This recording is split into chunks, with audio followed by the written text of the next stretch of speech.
අනුරුද්ධ මහරහතන් වහන්සේ බුදුරජාණන් වහන්සේගේ ඥාති සහෝදරයෙක්. දිවස්ලාභී භික්ෂූන්ගෙන් අග්‍රයි. උන්වහන්සේ ළඟට ගියා. ගිහින් ඇහුවා ස්වාමීනි චිතකට ගිනි තියනවා ගිනි ගන්නේ නැහැ. මහා පුදුමයි. මොකද මේ? රජදරුවෙනි උඹලගේ අදහස ඔහොම වුණාට දෙවියන්ගේ අදහස ඔහොම නෙමෙයි. දෙවියන්ගේ අදහස වෙනස්. ස්වාමීනි දෙවියන්ගේ අදහස කොහොමද? ඊට පස්සේ කිව්වා රජදරුවෙනි මහා කාශ්‍යප මහරහතන් වහන්සේ හිමාලයේ සිට 500ක් භික්ෂු සංඝයා සමග වඩිමින් ඉන්නේ. උන්වහන්සේ වඩිනකන් දෙවියෝ චිතකට ගිනි තියන්න දෙන්නේ නැහැ. මොකද දෙවියෝ ප්‍රිය කරනම භික්ෂුන් වහන්සේ මේ සම්බුද්ධ ශාසනයේ කවුද?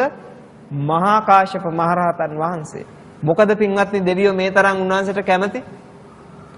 දෙවිය ලෝකේ දෙව් සැප විඳින බොහෝ දෙනා දෙවිවරු දෙව්ලොව ගිහින් ඉපදිලා ඉන්නේ මහා කාශ්‍යප හාමුදුරන්ට දම් පූජා කළා. දුප්පතුන්ගේ මුනිවරයා පින්වත්නි මේ වැඩ හිටින්නේ මහා කාශ්‍යප මහරහතන් වහන්සේ. පින්වත්නි උන්වහන්සේ පරෝගෙන ඉන්නේ බුදුහාමුදුරන්ගේ සිවුර. මේ සම්බුද්ධ ශාසනයේ මේ වගේ අවස්ථාවක් වෙන කාටවත් ලැබිලා නැහැ.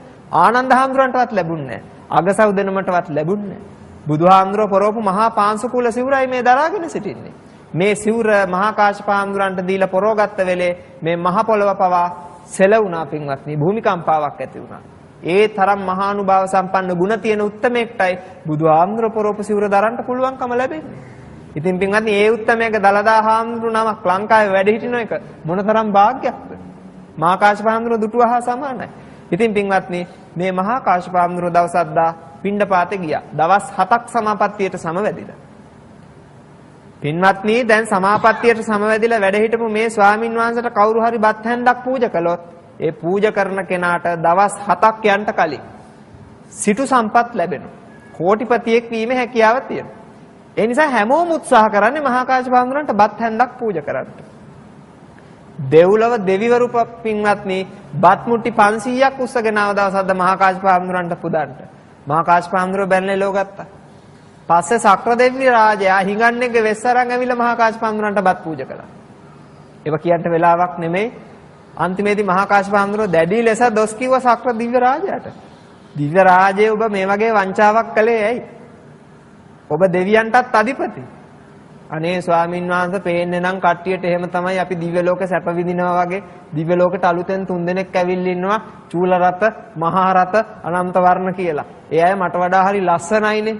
ඉතින් ලස්සනයිනේ ස්වාමින් වහන්සේ. ඉතින් මම අන්තපුරේ ස්ත්‍රීන් එක්ක උද්‍යානයට යනවා ක්‍රීඩා කරන්න. අර 3 දෙනා ඉස්සරහට එනවා. එනකොට ඒ අයගේ ශරීරයේ එළියෙන් මගේ එළිය යට යනවා. මට විලි ලැජ්ජයි. ඒ නිසා මම මාලිගාවට යනවා කිව්වා. මගේ නෝනල් ටික බලන්නේ අර දිව්‍ය කුමාරවරු දිහා කිව්වා. මා ගැන බලන්නේ නැහැ කිව්වා. ලස්සන අය ගැන කිව්වා බලන්නේ. ඉතින් ස්වාමීන් වහන්සේ මට වඩා දුප්පතෙක් තවත් ඉන්නවද? හොඳයි. මෙදාතරේ හොරට දම් පිදුවට කමක් නැහැ. ආයි එහෙම මෙහෙම හොර වැඩ කරන්න එපා කිව්වා. වංචාවෙන් මට දම් දෙන්න එපා කිව්වා. ස්වාමීන් වහන්සේ හොරට දීපු බතක් නිසා මට පින් ලැබේද? දේවේන්ද්‍රය හොරට කෑවත් බත් බඩ පිරෙනවනේ. තට පින් නැත කිව්වා.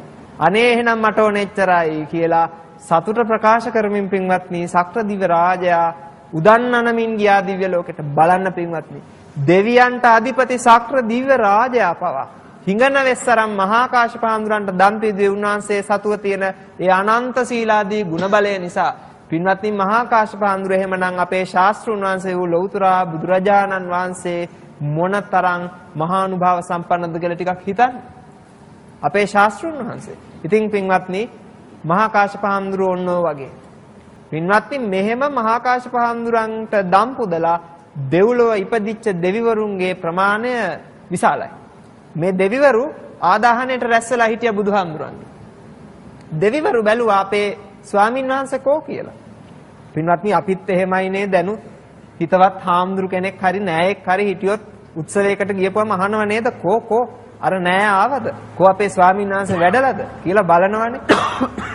දෙවිවරු බැලුවා මහා කාශ්‍යප හාමුදුරුවෝ සංඝ පිරිසේ නෑ. දිවසින් දැක්ක වඩිනවා අතරමඟ. දැනුත් එහෙමනේ පින්වත්නි. ලොකු අම්මා එනකන් රටේ ඉන්න, බාප්පා එනකන් ආදාහනය කරන්න දෙන්න එපා කියලා. එහෙම කියනව නේද දැනුත් මිනිස්සු?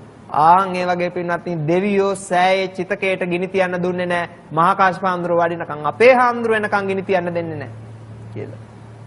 හොඳයි ස්වාමීනි එහෙනම් දෙවියන්ගේ කැමැත්ත එසේම වේවා. එහෙනම් අපි ගිනි තියන්නේ නෑ කියලා කිව්වා. පින්වත්නි සුළු මොහොතකින් මහා කාශ්‍යප මහරහතන් වහන්සේ 500ක් සංඝ පිරිසත් එක්ක කුසිනාරාවේ මකුට බන්ධන චෛත්‍ය ස්ථානයට වැඩියා. වඩිනකොට පින්වත්නි දේහේවත් දකින්න බැරි විදියටයි කටයුතු සලස්ලා තිබුණේ. කොහොමද තිබුණේ? 500ක් සිවුරු වලින් ඔතලා 500ක් කපු පුළුන් වලින් ඔතලා තෙල් දෙනක තැම්පත් කරලා තවත් දෙනකින් වහලා සඳුන් දරසායක ඇතුලේ තැම්පත් කරලා තිබුණේ. කොහොමනම් දකින්නද ශ්‍රී ශරීරය? පින්වත්නි මේ අවස්ථාවේ මහා කාශ්‍යප හාමුදුරුවෝ දොහොත් මුදුන් තියලා සිවුර ඒකාංශ කරලා පොරෝගෙන බුදුහාමුදුරන්ගේ චිතකය වටා ප්‍රදක්ෂිනා කරනවා. ප්‍රදක්ෂිනා කරන ගමන් මෙන්න මෙහෙම හිතනවා.